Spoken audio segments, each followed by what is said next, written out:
living in Manila, direct government aid like this is a lifeline. The pandemic has shattered their livelihoods.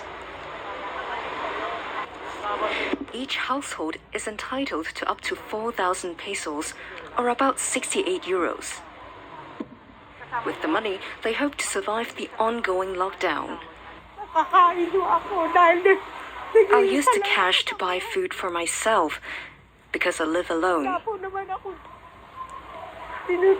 don't have my own house, and my living space is very small. I work as domestic help, and my daily wage is only 100 pesos. That's just enough for me to eat. Since last week, Manila and several other cities have been back in lockdown as the highly contagious Delta variant drives a steep rise in infections. For now, residents can only leave home for essential shopping. Some worry the curbs could damage the fragile economic recovery in the Philippines. Every other day ang biyahe. We are only allowed to work every other day. Isang tao lang pasahero.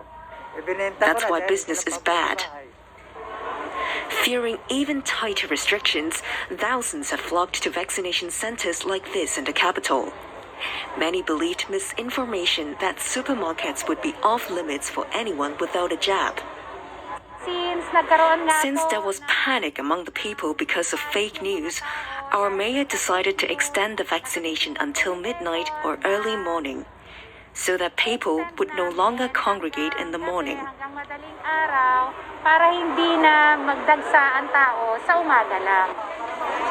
For others, getting a jab means greater health and job security. This is a big help for us working in the morning. We mingle with a lot of people, so this vaccination is for the safety of everyone as well.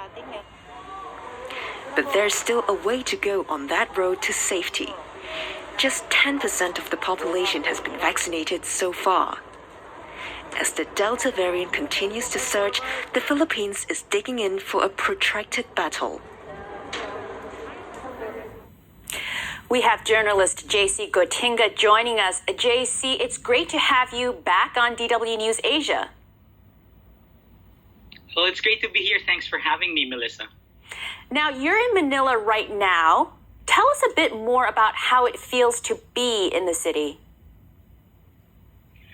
Well, frankly, it's tiring. It's gotten tiring. People are tired. We are now in the third major lockdown.